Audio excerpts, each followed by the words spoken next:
आनंद रस रत्नाकर, दोनों काले वाले बटन बंद कर दो। काले वाले बटन दोनों बंद।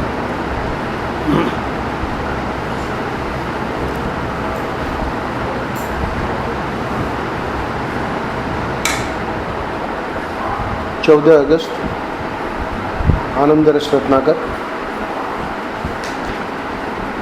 भागवत दर्शन परम पूज्य महाराज श्री का बनारस में महाराज श्री की भागवत पाक्षिक यानी भागवत सप्ताह कह सकते हैं, तो उसको लिख लिया गया था। 2 खंडों में छपा है भागवत दर्शन, और इसकी विशेषता यह है कि दोनों खंडों में करीब 150 पृष्ठ शुरू के उसमें महाराज श्री ने भागवत के बारे में बहुत सारी बातें बताई हैं। तो ये भागवत दर्शन में से ही आज का प्रसंग है। प्रथम खंड में से चौथे स्कंद में, प्रथम खंड में चतुर्थ स्कंद में धर्म अर्थ काम और मोक्ष यानी ध्रुव की कथा है, सती की कथा है, पृथु की कथा है और प्राचीन बरही की कथा है। तो वहाँ जो प्रसंग आए हैं 31, 39, 43 और 53, तो छोटे छोटे प्रसंग हैं 4। पहला प्रसंग ये है आज के पृष्ठ में, परम पूज्य महाराज श्री बहुत बढ़िया बात हम लोगों को बता रहे हैं कि हमारा जो साधन भजन है वो ठीक ढंग से चलना चाहिए। शीर्षक है आज के पृष्ठ का भागवत दर्शन में बिखरे मोती। तो आगे भी चल के आएगा भागवत दर्शन में बिखरे मोती। तो ये कुछ मोतियों को यहाँ इकट्ठा किया है। तो पहला मोती ये है कि ठीक ढंग से अपना साधन भजन हमें करना चाहिए। लोग कहते हैं भगवान आशुतोष बड़ी जल्दी कृपा करते हैं, 1 मिनट में खुश हो जाते हैं। यानी भगवान शंकर की प्रसिद्धि है आशुतोष के रूप में। आशु यानी शीघ्र, तोष यानी संतोष, शीघ्र तुष्ट हो जाए। पानी आप दो, जल चढ़ाओ शंकर जी पे, खुश प्रसन्न की देखो भक्त आया है ना, पानी चढ़ा रहा है। तो लोग कहते हैं भगवान आशुतोष है, बड़ी जल्दी कृपा करते हैं, 1 मिनट में खुश हो जाते हैं।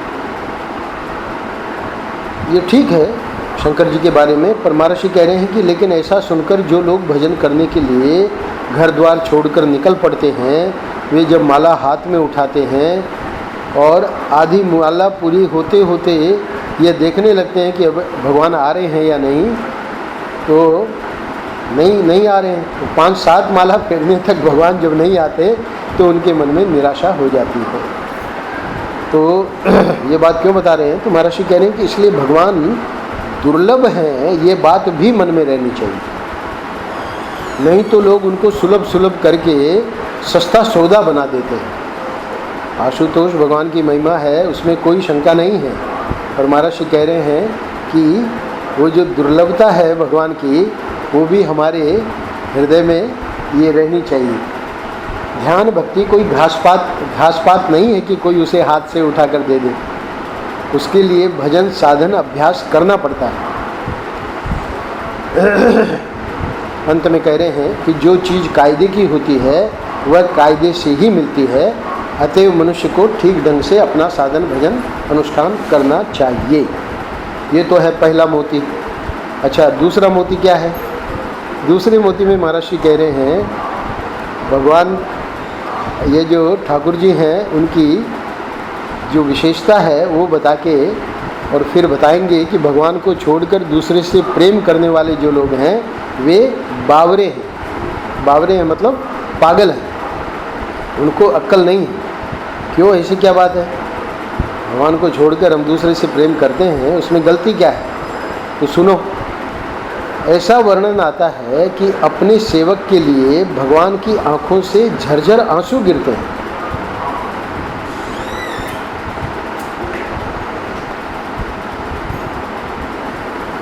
ऐसा वर्णन आता है कि अपने सेवक के लिए भगवान की आंखों से झरझर आंसू गिरते हैं और अपने सेवक की गोद में सिर रखकर भगवान लोटपोट हो जाते हैं। अच्छा, अपने सेवक का ध्यान भगवान बैठकर करते हैं।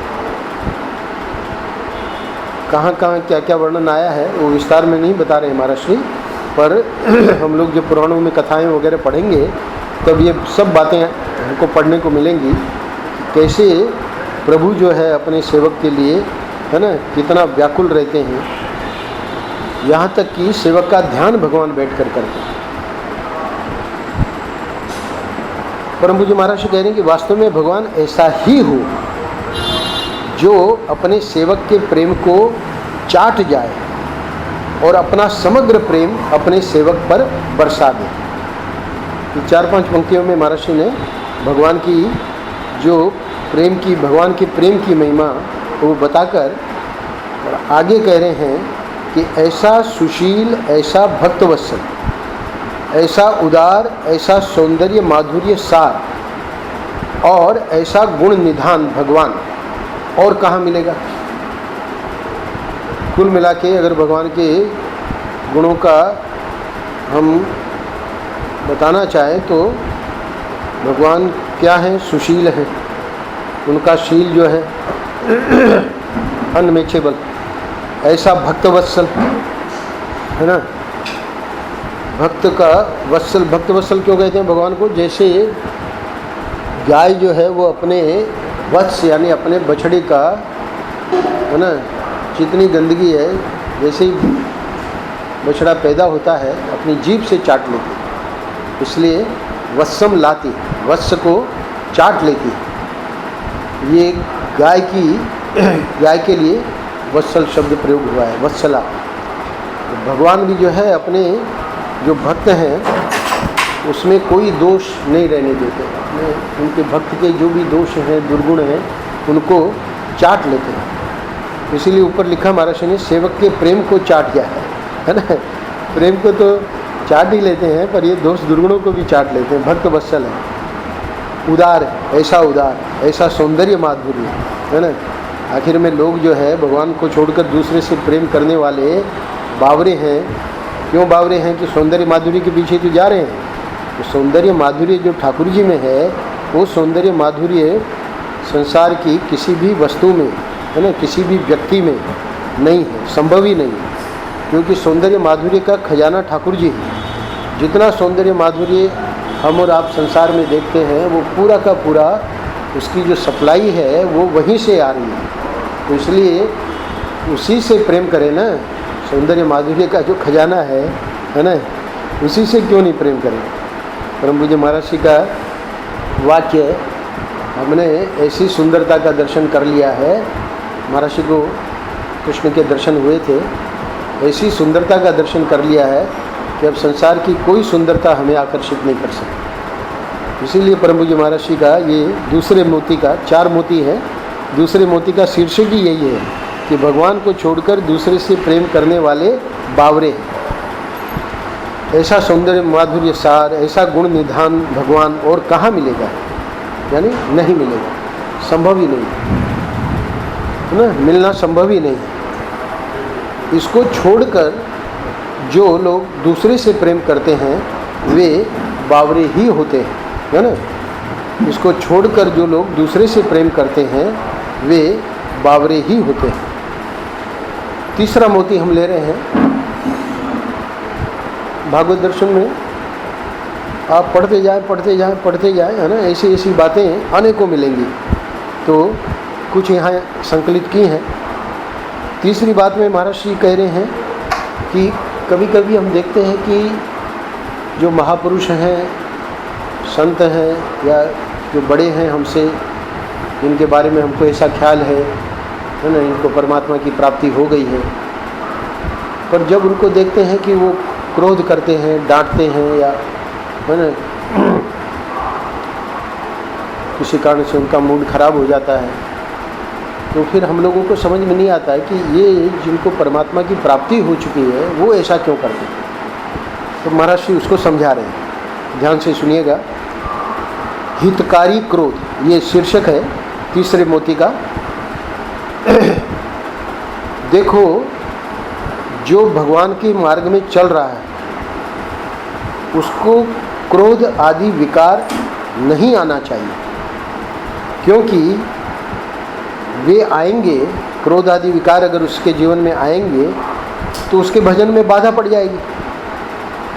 तो जो भगवान के मार्ग में चल रहा है उसको तो चूंकि वो साधना कर रहा है, तो इसलिए उसके जीवन में तो क्रोध विकार नहीं ही आने चाहिए, है ना। क्यों नहीं आने चाहिए? क्योंकि वे अगर आएंगे, क्रोध आदि विकार, काम है, क्रोध है, लोभ है, मद है, मोह है, मात्सर्य है, तो ये जो विकार हैं वो अगर आएंगे यानी हम लोगों के जीवन में जो भगवान के मार्ग में चल रहे हैं, तो उसके भजन में बाधा पड़ जाएगी, यानी हमारे भजन में बाधा के रूप में, है ना, फिर भजन में मन नहीं लगेगा, है ना। इच्छा, जिसकी इच्छा जागृत हुई बस उसके पीछे फिर लगना पड़ेगा, कामना में, क्रोध में भी, है ना। किसी से दुश्मनी हो गई तो फिर वो दुश्मन हमेशा ध्यान में आएगा। तो भजन कहाँ हो रहा है? फिर भजन में बाधा पड़ेगी। ये तो होगी साधकों की बात। आगे के वाक्य में महाराज जी कह रहे हैं, परंतु जिसको एक बार भगवान मिल जाते हैं उसके जीवन में यदि कभी कभी क्रोध आ भी जाए, साधक की बात नहीं हो रही है, सिद्ध की बात हो रही है, तो सिद्ध के जीवन में कल्पना करो कि कभी कभी क्रोध आ गया, तो महाराज जी कह रहे हैं कि उस पर दोष दृष्टि भी हमें नहीं करनी चाहिए।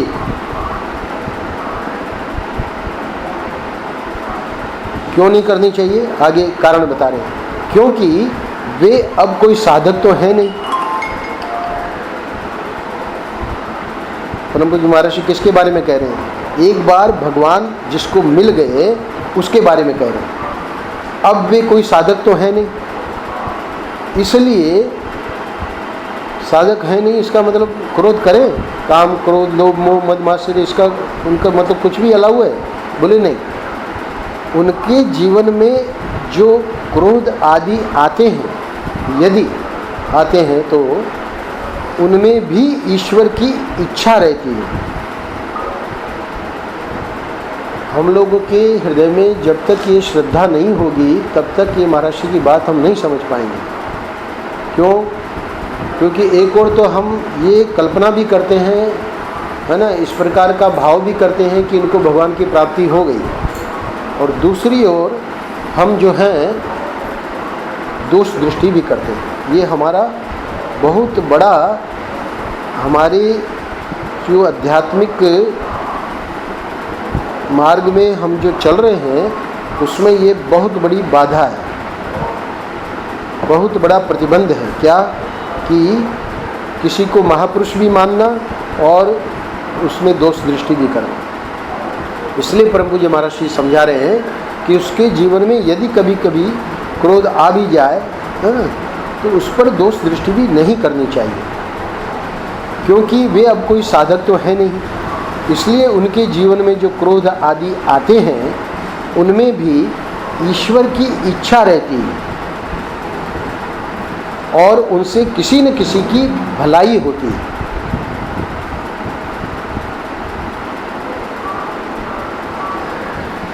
परम पूज्य महर्षि आगे के वाक्य में कह रहे हैं कि आप यदि ऋषियों के जीवन पर ध्यान देंगे तो आपको ये बात बिल्कुल स्पष्ट मालूम पड़ेगी।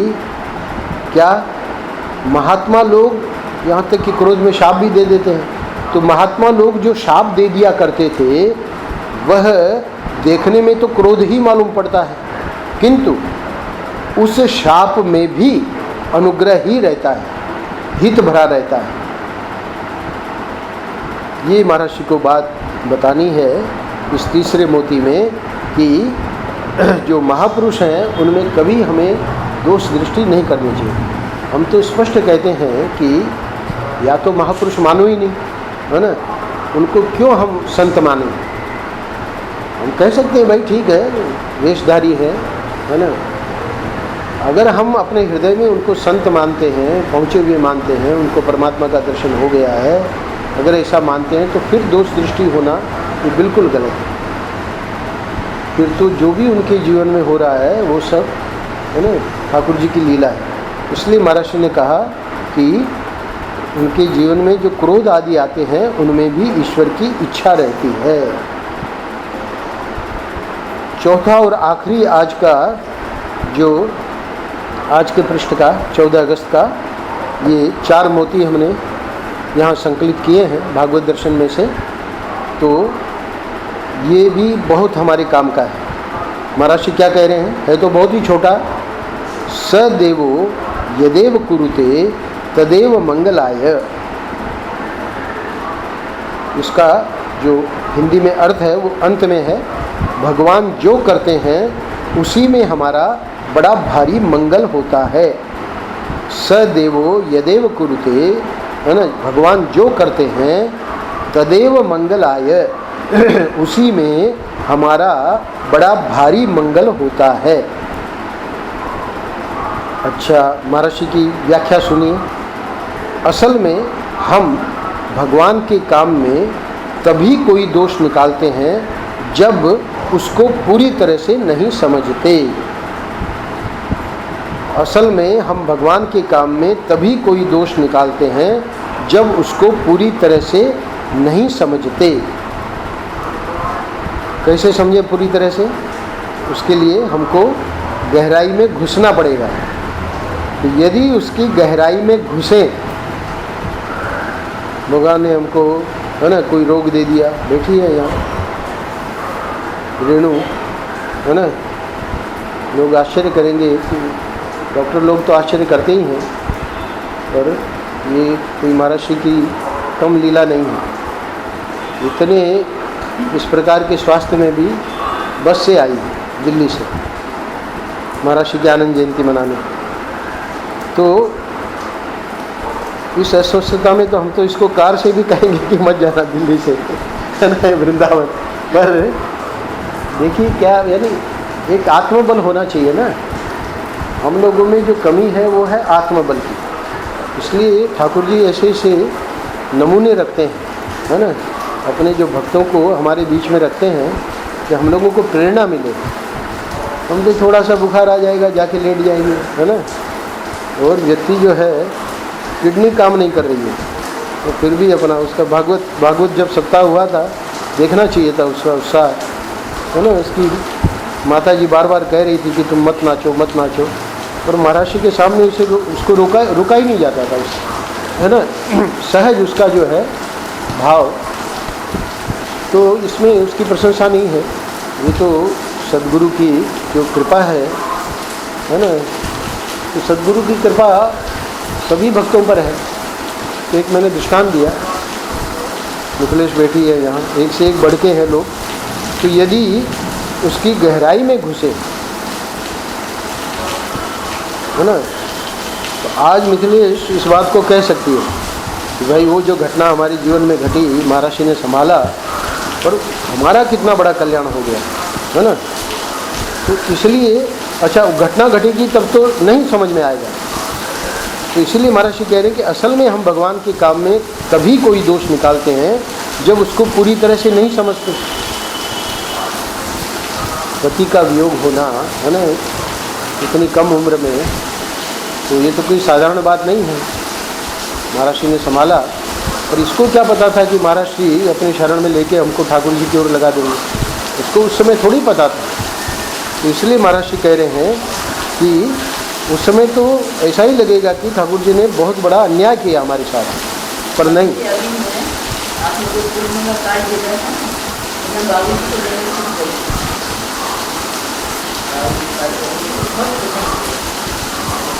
बार-बार बोलने का महाराज आप ये बताइए किसका कार्ड है, किसको देने आई हूँ? मेरे गुरुदेव का कार्ड है और आपके चरणों में देने आई हूँ, इससे बड़ी बात क्या बात है? फिर उन्होंने ऐसे क्या बताया जो आप अभी कह रहे हैं, आप बताएंगे। तो उन्होंने यही सब कहा कि तुम्हारे ऊपर छोटी उम्र में तो दुख तो आई, लेकिन तुम्हारे ऊपर संतों की कितनी बड़ी कृपा होगी। मैं तुम्हारे जीत में तो कोई शक नहीं है, किसी ने 4 दिन पहले जाना है, किसी ने 4 दिन पीछे जाना है, लेकिन सदगुरु की कृपा, संतों की कृपा तो मुझे अब भरपूर मिल रही है। इसके उत्तर में वो बोले जो वो आपको बताने का, वो बोले देखो मैंने इसको इतनी बड़ी बात कह दी, लेकिन कोई और होती तो मुझे गाली देती मुझे गाली देती कि ये महात्मा कैसे हैं, क्या बात कह रहे हैं। तो लेकिन इसको क्योंकि संतों का सत्संग मिल गया है तो इस बात को हल्का कर गई है और जीवन में संतों की कृपा मान रही है। तो ये जो आप बात सच कह रहे हैं तो उससे मुझे याद आ गया, उन्होंने भी यही बात कही। सदैव यदेव कुरुते तदेव मंगलाय। महर्षि का हम सब के जहाँ जितने लोग बैठे हैं प्राणी मात्र के लिए है ना, ये सृष्टि ही भगवान की रचना है। इसके रहस्य हम लोग नहीं समझ पाएंगे, ये तो संत लोगों को पता है इसका रहस्य। स्वयं ठाकुर जी ही सब रूपों में है ना। ऐसा नहीं कि उन्होंने सृष्टि बना दी और है ना अब लोगों को कष्ट दे रहे हैं, ऐसा नहीं है। हमारा सनातन धर्म का सिद्धांत है ना कि अभिन्न निमित्तोपादान कारण है। ईश्वर जो है अभिन्न निमित्तोपादान कारण है, इसका मतलब कि वही बना है और वही बनाने वाला है। घड़ा जो बनता है तो कुम्हार बनाता है और माटी जो है उससे बनाता है, पर ये सृष्टि के लिए भगवान के पास कोई अलग से मटेरियल नहीं है जिससे कि वो सृष्टि बना के और है ना वहाँ रख दे कि भाई अब आप लोग जो है अपना जो भी आपके कर्म है आप भोगो, ऐसा नहीं। सनातन धर्म का वैदिक सिद्धांत ये है कि ठाकुर जी ही स्वयं बनाने वाले हैं और बनने वाले भी स्वयं ठाकुर जी हैं। तो इसलिए सदैव यदेव कुरुते तदेव मंगलाय का अर्थ क्या है कि हम समझ ही नहीं पाएंगे। तो जैसे बहुत बढ़िया मिथुनेश ने बात कही, हम भी अपने जीवन में देखेंगे घटनाओं को तो बिल्कुल समझ में आएगा कि ये तो बहुत ही हमारे लिए अच्छा किया भगवान ने। ऐसा किया है ना, हमको वृंदावन का वास दे दिया। ये गुड्डी और आशीष बैठे हैं है ना, अपना कृष्णा ग्रीन में मज़े मार रहे हैं दोनों है ना। कोई चिंता नहीं है, उधर का बेच दिया है ना करनाल का। तो एक एक के घर की यानी जो कथा है उसमें कितना ठाकुर जी हमारे पे कृपा कर रहे हैं, तब समझ में आएगा कि हम तो कुछ नहीं कर सकते, यानी हमारा भजन साधन कुछ नहीं है। तो असल में हम भगवान के काम में तभी कोई दोष निकालते हैं जब उसको पूरी तरह से नहीं समझते। एक एक का दृष्टांत अनुभव कराया कि जीव जितना नीचे और गिरता है गुरुदेव और संत उतना ही नीचे जाके उठाते हैं। बिल्कुल बिल्कुल बिल्कुल हमको ये अपना स्वयं का अनुभव है। तब कह रहे हैं कि उस घटना की गहराई में अगर हम घुसे, कोई भी घटना हम लोगों के जीवन की है ना, उसकी गहराई में घुसे तो भगवान के किसी भी काम में दोष निकालने का कोई कारण ही नहीं है ना, बल्कि उल्टा हो जाएगा है ना। दोष तो बहुत दूर की बात है, हमको तो यही लगेगा कि क्या करुणा है ना, क्या भक्त वात्सल्य, जो ऊपर के वाक्य में कहा ना, ऐसा सुशील, ऐसा भक्तवत्सल, ऐसा उदार, ऐसा सौंदर्य माधुर्य सार, ऐसा गुण निदान भगवान और कहाँ मिलेगा। बस यही वाक्य हमारे हृदय में आएगा अगर हम घटना का ठीक ठीक विश्लेषण करना संतों से जान लें। ये कला सीखनी पड़ेगी है ना। बहुत से लोग यहाँ बैठे हैं, एक एक नाम लेके नहीं बताना है, उन लोगों को ये कला पता है और वो कला पता है इसीलिए कितनी भी है ना कठिनाइयाँ आती हैं जीवन में पर वो हंसते हंसते सह लेते हैं। तो इसलिए महर्षि कह रहे हैं कि उस घटना विशेष की गहराई में घुसने पे पता लगेगा कि दोष को निकालने का कोई प्रश्न ही नहीं है ना। तो इसलिए अंत में कह रहे हैं सदैव यदेव कुरुते तदेव मंगलाय। भगवान जो करते हैं उसी में हमारा बड़ा भारी मंगल होता है। तो आज का ये जो पूरा पृष्ठ है उसमें बाकी 3 मोती याद रहे कि न रहे कोई बात नहीं, पर ये जो चौथा मोती है उतनी बात आज महर्षि के जन्मदिन पे याद रह जाए कि प्रभु सद्गुरु जो करते हैं वो हमारे मंगल के लिए करते हैं। अच्छा, अब देखिए ठाकुर जी की कितनी बड़ी कृपा है कि लोग बहुत शिकायत कर रहे थे कि बरसात नहीं आई, बरसात नहीं आई, है ना।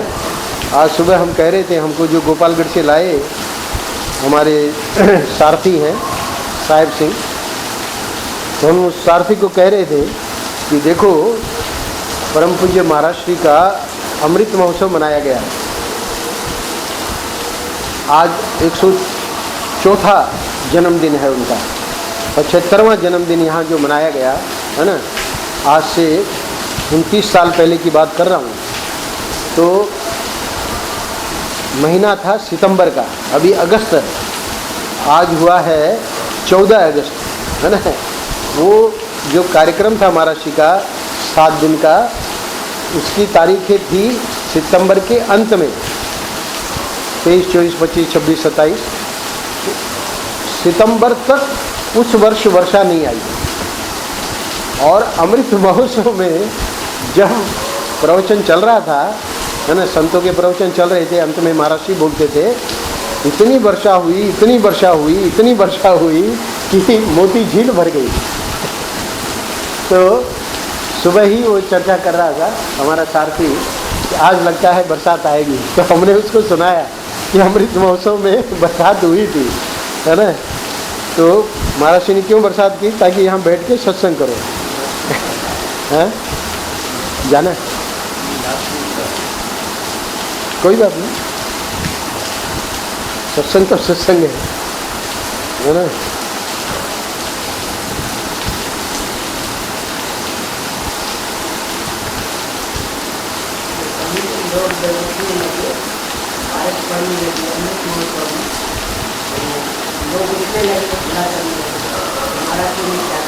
चुपचाप बैठे रहो, बड़ी महंगी बरसात पड़ी है, हमको पता होता ना तो अमृत महोत्सव पूरा फैलेगा। सब लोग कह रहे वृंदावन बारिश हुई, तो अमृत महोत्सव हुआ, बारिश आई तो आ सके, चुपचाप बैठे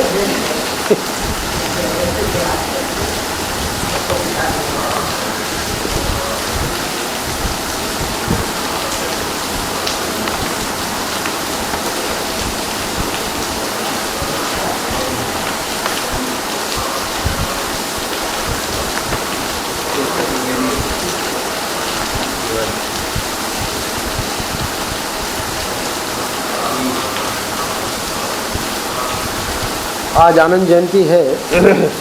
तो कल गुरुवार था, तो गुरुवार को सत्संग पत्रक तुम लोग नहीं आए थे ना गुरु पूर्णिमा पे? हाँ हाँ, तो सत्संग पत्रक करके पुस्तक बांटी गई थी। आज तो ब्रज के ठाकुर बांटे ना, एक छोटी पुस्तक बांटी, वो मिली क्या? आप लोगों को भी मिली होगी। हाँ, तो गुरु पूर्णिमा के दिन जो बांटी गई थी वो, उसका नाम है सत्संग पत्रक। वो दे देगी, कंचन दे देगी, साध्वी कंचन के पास है, ले लेना। तो वो सत्संग पत्रक जो है हर गुरुवार को ईमेल द्वारा, जिनके ईमेल के मतलब यहाँ एड्रेसेज हैं, उनको सबको हर गुरुवार को ये भेजते हैं। तो कल गुरुवार था, तो कल जो ये भेजा गया, तो वो महाराज जी के, क्योंकि आज आनंद जयंती 14 तारीख का आनंद जयंती है, तो आनंद जयंती के महोत्सव पर यानी एडवांस में कल ही ये बात बता दी लोगों को। क्या कि जैसे माली अपना बगीचा लगाता है तो उसकी देखभाल करता है, सिंचाई करता है, गुड़ाई करता है, खाद देता है, उस पर दृष्टि रखता है, ऐसे ही ईश्वर भी यह सृष्टि बनाकर या बनकर उसकी सिंचाई करता है, उसमें खाद देता है, उसकी देखभाल करता है, उसका पालन पोषण करता है ना। वेदों में ईश्वर के बगीचे के रूप में सृष्टि का वर्णन आता है। आराम अस्य पश्यन्ति तम न पश्यति कश्चन। लोग उसके बगीचे को तो देखते हैं, यानी हम लोग संसार को तो देखते हैं। संसार क्या है? ठाकुर जी का बगीचा है, परंतु बगीचे के मालिक को, बगीचे के माली को नहीं देखते। ये सब जितने अक्षर हैं, जितने चराचर हैं, सब भगवान की सृष्टि है। उस रूप में वह स्वयं बना है ऐसे कहो, या इन्हें उसने बनाया है ऐसे कहो। जब निमित्त कारण विवक्षित होता है तो कहते हैं उसने ये सृष्टि बनाई है, और जब अभिन्न निमित्तोपादान कारण विवक्षित होता है, वही कुम्हार और वही माटी, तब हम कहते हैं कि वही सृष्टि के रूप में बन गया है। तो सृष्टि के रूप में बनकर या सृष्टि बनाकर ईश्वर संतोष नहीं कर लेता है।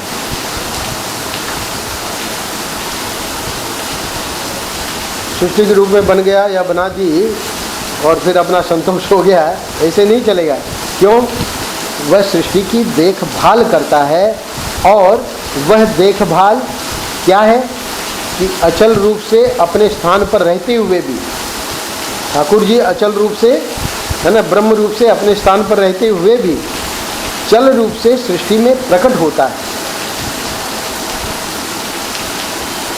यह जो समय समय पर महात्माओं का आविर्भाव होता है, ये ईश्वर के ही अवतार के रूप हैं। अचल रूप क्या है ठाकुर जी का? जैसे मंदिर में एक मूर्ति अचल होती है ना, और एक उत्सव मूर्ति होती है, तो उत्सव मूर्ति को निकालते हैं उत्सव के दिन, वो बाहर निकलकर उसको घुमाते हैं।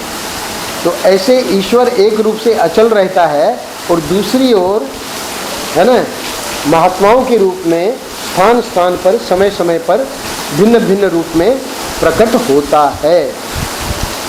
तो ये जो गुरुदेव होते हैं, महात्मा होते हैं, ये विभूति रूप नहीं होते हैं, ये जीव के कोई उत्कृष्ट रूप नहीं होते हैं, बल्कि ये ईश्वर के ही आविर्भाव होते हैं, यानी स्वयं ईश्वर ही उस रूप में आता है।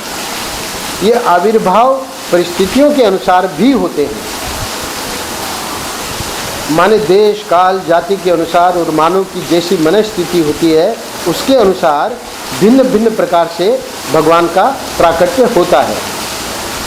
जब हम किसी की जयंती मनाते हैं, आज महर्षि का जन्मदिन है, हम आनंद जयंती मना रहे हैं, सुबह पूजन हुआ, तो महर्षि कह रहे हैं, स्वयं कह रहे हैं क्योंकि वो भी तो अपने गुरु जी की जयंती मनाते थे। तो जब हम किसी की जयंती मनाते हैं तो जयंती मनाने का अभिप्राय यह होता है कि हमारे हृदय में उसकी जय हो। ये जो जयंती हम लोग आज मना रहे हैं महाराष्ट्र की, तो महाराष्ट्र हम लोगों को बता रहे हैं कि हमको क्या भाव रखना है। जयंती मनाने का अभिप्राय यह होता है कि हमारे हृदय में उसकी यानी महाराष्ट्र की जय हो। जय हो का क्या अर्थ है? जय हो का अर्थ यह होता है कि हमारे मन में काल के प्रभाव से, पूर्व जन्म की वासनाओं के प्रभाव से, अविद्या वासना की प्रधानता, पूर्वानुभूति की प्रधानता, कर्म वासना की प्रधानता, इन सब की प्रधानता से जो हमारे और ईश्वर के बीच में संबंध है, जो भक्ति है, प्रेम है, ज्ञान है, यह जब शिथिल पड़ने लगता है, तब भगवान आचार्य, गुरु, संत के रूप में प्रकट होकर ज्ञान भी देते हैं, संबंध को भी सुदृढ़ करते हैं और हमारे जीवन में सेवा देते हैं। बहुत लंबा वाक्य है, इसको थोड़ा तोड़ के हम लोगों को समझना पड़ेगा। परम पूज्य महाराज जी कह रहे हैं कि जब हम किसी की जयंती मनाते हैं तो जयंती मनाने का अभिप्राय यह होता है कि हमारे हृदय में उसकी जय हो। तो जय हो का अर्थ समझा रहे हैं। जय हो का अर्थ यह होता है कि ये जो हमारी भक्ति, प्रेम, ज्ञान है ना, और ईश्वर के बीच में जो हमारा संबंध है वो मानो शिथिल हो गया है। शिथिल हो गया मतलब हमको लग रहा है कि अब अशांति है जीवन में, है ना, बड़ा संघर्ष है, मन विचलित रहता है, मन शांत नहीं रहता, आदि आदि। तो इसका अर्थ ही है कि भक्ति, प्रेम, ज्ञान और जो ईश्वर का संबंध है वो ढीला पड़ गया है। तब भगवान आचार्य, गुरु, संत के रूप में प्रकट होकर क्या क्या करते हैं? ज्ञान भी देते हैं, संबंध को सुदृढ़ करते हैं जो शिथिल पड़ गया है, और हमारे जीवन में सेवा देते हैं ना। ये ऐसे अवसर हैं, वो आते हैं, ठाकुर जी देते हैं, पर कौन कितना अपने हाथ को ढीला कर पाता है, ये तो अपने अपने संस्कारों पर है ना। व्यक्ति जो है, ऐसे ऐसे उदार लोग हैं जो कि बहुत बहुत उदारता के साथ वो क्या कर रहे हैं? सेवा, है ना। वो आश्रम का या किसी व्यक्ति का कल्याण नहीं कर रहे हैं, वो अपना कल्याण कर रहे हैं। हमेशा ध्यान देना, ये जो इंस्टीट्यूशंस हैं जो महात्मा लोग बना जाते हैं, आश्रम वगैरह, वो हम लोगों की कल्याण के लिए। हम निष्काम कर्म कहाँ करेंगे? घर में निष्काम कर्म कर नहीं सकते, आश्रम में है, आश्रम में करो, सेवा करो, है ना। वो जो सेवा है वो निष्काम कर्म मानी जाएगी, है ना। इसलिए ये जो सेवा का अवसर देते हैं गुरु, और संबंध को सुदृढ़ बनाते हैं अपने उपदेश के द्वारा, ज्ञान के द्वारा, और स्वयं प्रकट होकर पूजा लेते हैं आदि आदि, तो वो जो हमारा संबंध शिथिल पड़ गया, वो क्यों पड़ा, उसी की बहुत लंबी लिस्ट दी है महाराज श्री ने। काल का प्रभाव, है ना, कलयुग है, कलयुग में कैसे लोग हैं, कैसे किन लोगों के बीच में हम उठते बैठते हैं, पूर्व जन्म की हमारी वासना, है ना, अविद्या वासना, पूर्वानुभूति की प्रधानता। पूर्वानुभूति का मतलब पूर्व की अनुभूति है कि बहुत मज़े किए हैं हमने, तो वो संस्कार हमको वापस संसार में खींचेंगे, है ना। कर्म वासना की प्रधानता, तो कर्म वासना यानी दिल्ली से आना है ना। तो अब तो यहाँ ये 3 महापुरुष आए बैठे हैं, पर महाराज जी की आनंद जयंती है, चले दिल्ली। अरे छोड़ो, यहाँ इतना काम है, तुमको आनंद जयंती दिखता है, क्या करोगे? चुप बैठोगे? क्योंकि वो जो ले जाता हमको वही तैयार नहीं है ना।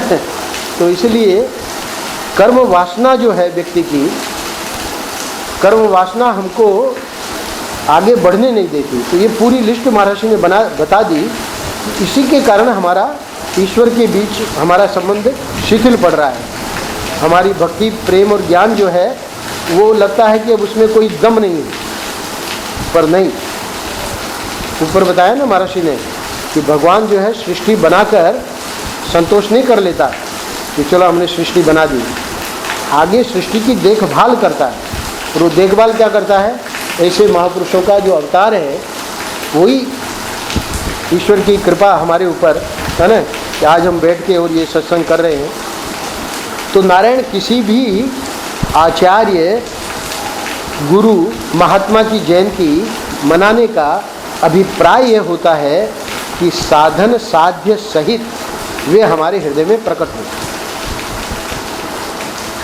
आए, है ना, पूजा कर ली, कुछ मिल गया प्रसाद, है ना, पुस्तक मिल गई, अपना प्रणाम कर लिया, भेंट वेंट रख दी, चले गए, है ना, इतना पर्याप्त नहीं है। किसी भी आचार्य, गुरु, महात्मा की जयंती मनाने का अभिप्राय क्या है, इसको समझना पड़ेगा। वो अभिप्राय महाराज जी समझा रहे हैं। वो अभिप्राय यह होता है कि साधन साध्य सहित वे यानी हमारे गुरुदेव सद्गुरु हमारे हृदय में प्रकट होंगे। तो इसके लिए हमको प्रार्थना करनी पड़ेगी, है ना, वो हमारे हृदय में प्रकट होंगे। साधन साध्य सहित क्यों कहा?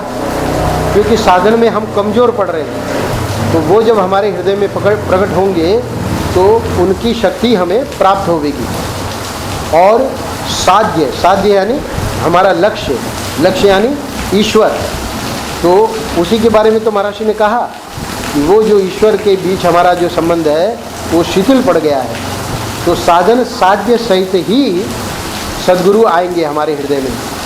तो साधन साध्य सहित आए गए सद्गुरु हैं, ऐसा नहीं कि आएंगे, सद्गुरु हैं, पर हमको जो है उसका आह्वान क्यों करना पड़ रहा है कि हम उसको अनुभव नहीं कर पा रहे हैं। तो यही अनुभव करने का मौका है। तो उसके लिए फिर क्या करना है? क्यों अनुभव नहीं हो रहा है? काम के कलुष यानी ये पर्दा पड़ा हुआ है, हमारी इच्छाएं, हमारी वासनाएं जो संसार की ओर हैं वो ये दर्शन नहीं होने दे रही है। तो अब जब ये जयंती हम मनाएंगे तो काम का कलुष दूर होगा, काम के कलुष दूर होंगे, क्रोध हमारे जीवन में क्रीड़ा न करे।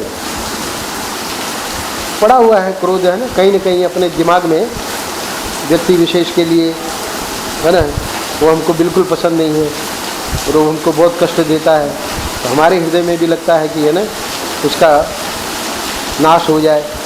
तो ये जो है द्वेष, ये जो क्रोध है वो हमारे जीवन में क्रीड़ा कर रहा है। तो क्रीड़ा कर रहा है मतलब ठाकुर जी की जो ठाकुर जी का भाव जहाँ आना चाहिए वहाँ वो शत्रु बना हुआ है। शत्रु हमारे जीवन में, हमारे दिमाग में बैठा हुआ है।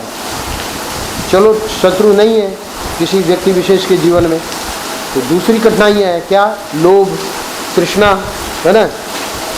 तो ये भी हमारे जीवन में जब नहीं रहेंगी, है ना, मोह तो इतना ज़बरदस्त है ना, मोह में व्यक्ति मतवाला है। तो महर्षि कह रहे हैं हम मोह में मतवाले न होवें, लोभ तृष्णा हमारे जीवन में न रहे, क्रोध हमारे जीवन में क्रीड़ा न करे और काम से हमारा हृदय कलुष न होवे, तब ये हमारा जयंती मनाने का मतलब पूरा आयोजन है ये सफल हुआ। क्यों कि गुरुदेव जो है वो साधन साध्य सहित हमारे हृदय में प्रकट हो गए। कि यही गुरुदेव जो हमारे लिए साधन लेकर आए थे और जो साध्य लेकर आए थे, वे दोनों हमारे जीवन में प्रकट होवे, ऐसे आज के दिन विशेष प्रार्थना। तो जयंती मनाने का अभिप्राय यही है कि हमारे हृदय में काम की जय न हो, क्रोध की जय न हो, लोभ की जय न हो, मोह की जय न हो, अभिमान की जय न होवे, हमारे पक्षपात की जय न होवे, हमारी क्रूरता की जय न होवे। अंत में महर्षि कह रहे हैं हमारे हृदय में जो सर्व के प्रति भगवत भाव है उसकी जय हो, इसी का नाम जयंती मनाना होता है।